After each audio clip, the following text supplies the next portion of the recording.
Hi guys, follow me on Instagram to never ever miss any of my crazy updates. Hi guys and welcome to another vlog. This is the Buddh International Circuit and I have parked the Kona in a Kona, and as you can see, this car doesn't look that big. In fact, it's smaller than the Creta and actually feels like a slightly bigger i20. Let's open.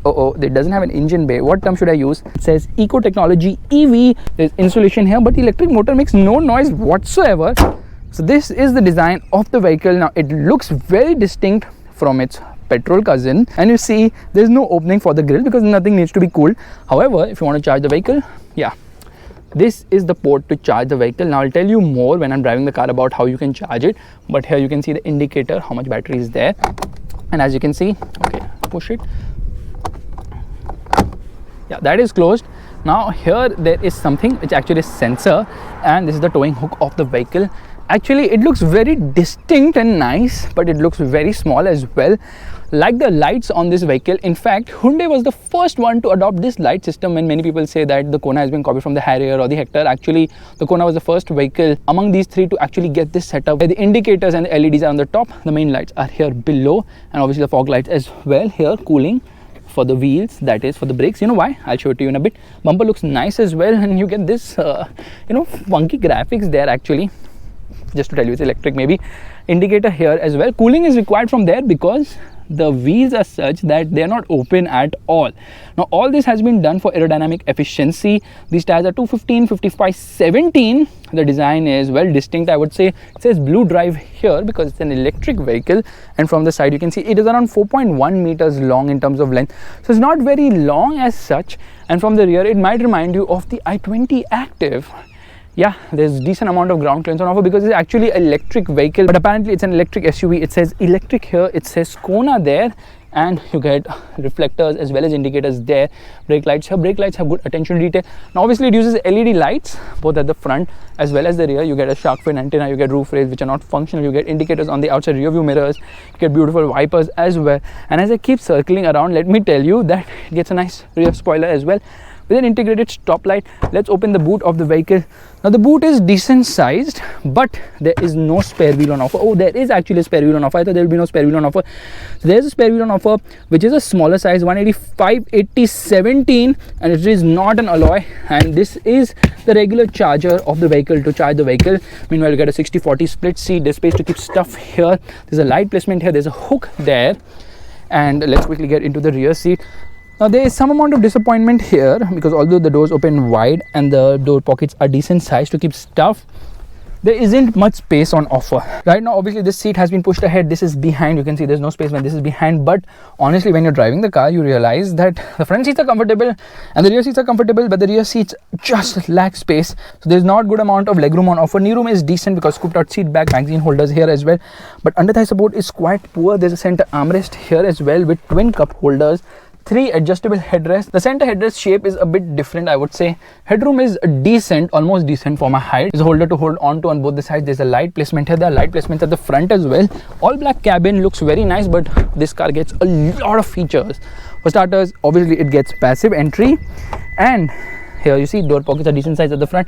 A lot of controls here. These are for the power windows, these are for the outside rear view mirrors. A lot of buttons here. This is to increase or decrease intensity of the instrument cluster. This is to put this on auto. When the car is open, you can also open the place to charge the vehicle, traction control and VESS, which by the way I don't even know what it means. If you guys know it, leave it in the comment section below. Electric adjust for the front driver's seat. Driver's seat is always at the front. Faisal, I just realized that. No electric adjust here. Glove box is decent size. Let's quickly turn on the vehicle. Here it goes. It is actually turned on. You will not realize it. It's very silent, extremely silent. Climate control, air conditioning. Obviously air conditioning works really well on this vehicle. There's space to keep stuff here. There's a USB plug here, there's an aux here, and guess what, there's wireless charging as well. So let me try that right now.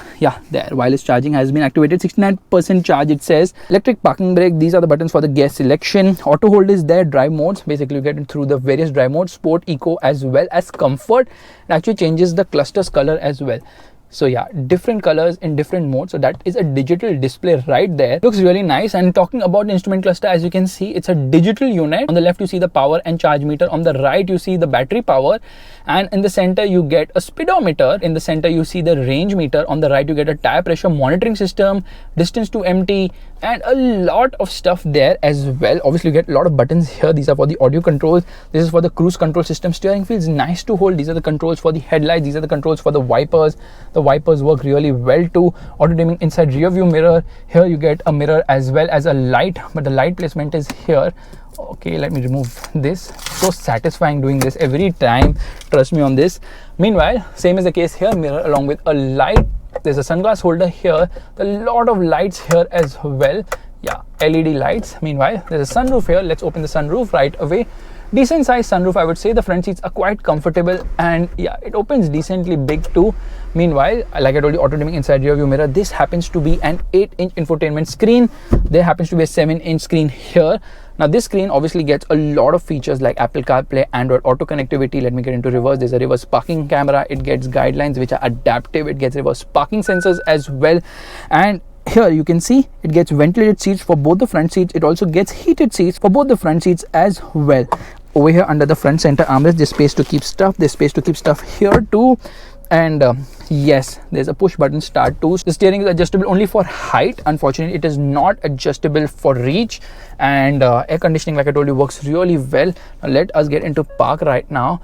And it doesn't get the connected car features which are available on the Venue, because this is a slightly older car, and it's telling you the charging limit, because after time obviously the battery also deteriorates. Now this looks like a space to keep stuff which you press will open, but unfortunately it's not. It looks like a dummy piece. Dashboard looks nice. Quality is obviously very good. It's a Hyundai after all, so quality levels are not an issue at all inside this vehicle. Let's quickly get into an audio right now and play it to see how is the audio quality of this vehicle. Now I'm searching where's the button. Actually it's here. आपकी आदतें ही आपकी पहचान है, इसलिए सार्वजनिक स्थानों पर गंदगी ना करें। जारी है पहुंच।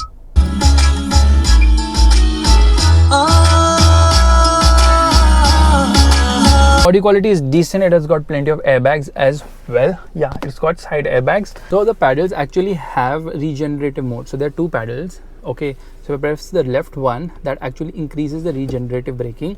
Meanwhile, the right one decreases it, and there are 3 levels for regenerative braking as well. Obviously, in level 3, the regenerative braking is just too much. I mean, it's too aggressive.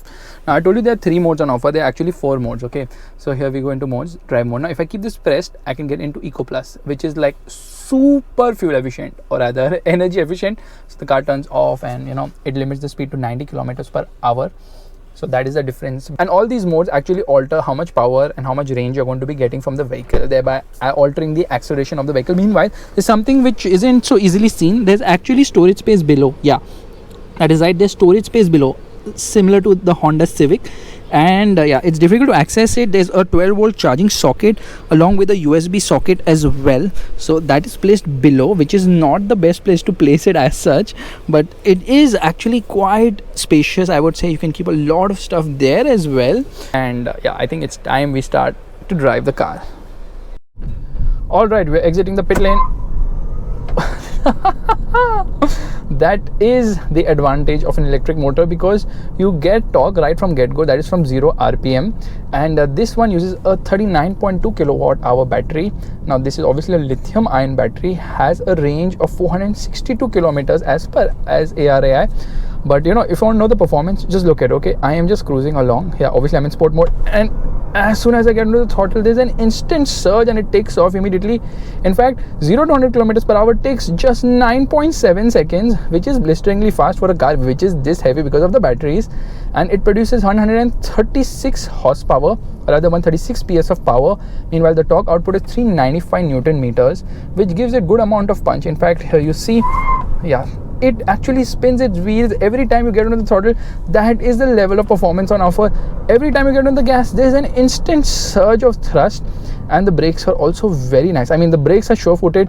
It doesn't have the feel. Okay, here I can use regenerative braking with the pedals.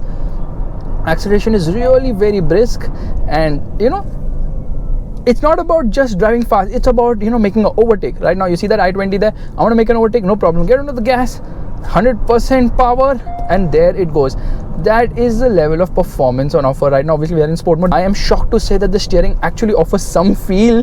Yeah, it does feel a little heavy in the center position as well, weighs up at higher speeds, and I feel there is some amount of connectivity here between the steering and the wheels. I'm not talking about the connectivity of connected car, but overall, yes, overtaking no problem, good amount of thrust on offer, feels quite sure-footed. This car even tracks straight at higher speeds. That's again a very nice thing. It's supremely silent. Obviously it has to be because it's an electric motor. There's no sound whatsoever. You can barely hear anything inside the cabin, but that's actually dangerous, you would say, right, at lower speeds, because if people are around they would not hear the car coming. This car actually emits fixed sounds to tell people around that the car is present. Actually, another very interesting bit about this car is, wait, let me down. Oh, I'm trying to downshift, but that is actually regenerative braking. Okay, that just improves braking performance. Here you go. See, it feels very nice, very sure-footed, and by Hyundai standard, this is absolutely phenomenal. Yeah, some amount of roll obviously there because of the weight. They've actually stiffened the suspension for obvious reasons, because this car is actually on the heavier side, and because of the heavy weight they had to stiffen the suspension. So on this smooth road you can barely feel anything, but out on the road, especially on Indian roads, I believe you could feel a lot more, and that is a bit disappointing. But then Hyundai cars are actually known for softer suspension. This doesn't have a softer suspension, it has a stiffer suspension setup. So here, slowing down a bit here and onto the gas, great punch. I love the way this car actually pulls hard and fast nicely. Now the Kona is actually available with two powertrain options. No, I'm sorry, the Kona Electric is available with two battery options. Kona is also available in normal fuel, that is petrol, but in India they've launched only one battery pack. The other battery pack, which is above 60 kilowatt hour, obviously produces more oomph, is faster from 0 to 100 kilometers per hour by at least a couple of seconds. But more important than that is the fact that Kona, the one with the high battery pack, obviously has a higher range as well. This one is the lower range one, but still the range is quite good as far as ARI. But in the real world, you can expect a range of around 300 kilometers. Now, how do you charge this car? Well, there are three options to charge the vehicle as well. Now, there is the regular charger which comes with the car. You see, wheel spins any given moment, because that is the level of thrust on offer. Any given moment, you get onto the gas and the wheel will immediately spin itself. Brakes offer good performance, but you know, the only gripe I have here is that it kind of feels artificial. It's surprising to drive a Hyundai car which actually offers you some sort of feel. And yeah, I was talking about the charging options. There are three charging options. Let's go through these curbs. Yeah, there you can feel some bit of the stiffness.